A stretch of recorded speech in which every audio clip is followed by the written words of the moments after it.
Ukraine striker Roman Yaremchuk was unable to hold back the tears as he thanked his country's fans after their World Cup dream was brought to an end on Sunday in Wales. Despite creating numerous chances, Ukraine did not manage to find a way past Wayne Hennessy, and they were made to pay for their lack of a cutting edge as Andrei Yarmolenko's own goal handed Wales a place in Qatar. Around 2,000 Ukraine fans travelled to Cardiff to take in the action, and they all rose to applaud their team at the final. Their appreciation was reciprocated by the players, who stood in the corner of the ground and clapped along with their supporters. On an emotional evening in the Welsh capital, Yaremchuk was clearly distraught after representing his war-torn nation. Back in late February, it appeared doubtful as to whether Ukraine would even get the opportunity to qualify for the World Cup after their country was invaded by Russia. Having made the playoffs, Ukraine's semi-final against Scotland was postponed in March, and was rescheduled for June. A number of Ukraine's squad did not play a competitive match for several months due to the full-scale invasion of their country, but they mustered up a huge effort to battle past Scotland 3-1 at Hampton. This put them within one win of making the World Cup for just the second time in their history. They were sent messages of support prior to the playoff final from soldiers on the front line back home. With their whole country behind them,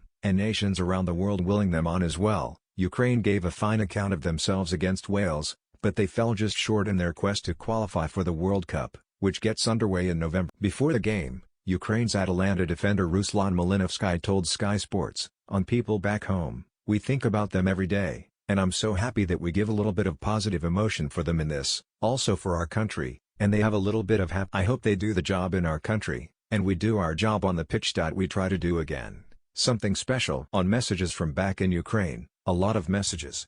"Guys, keep going and we're so proud of you," and a lot of soldiers send messages. "We know before the game against Scotland, it is not easy to play physical football. It will be a lot of duels, but we don't lose a lot.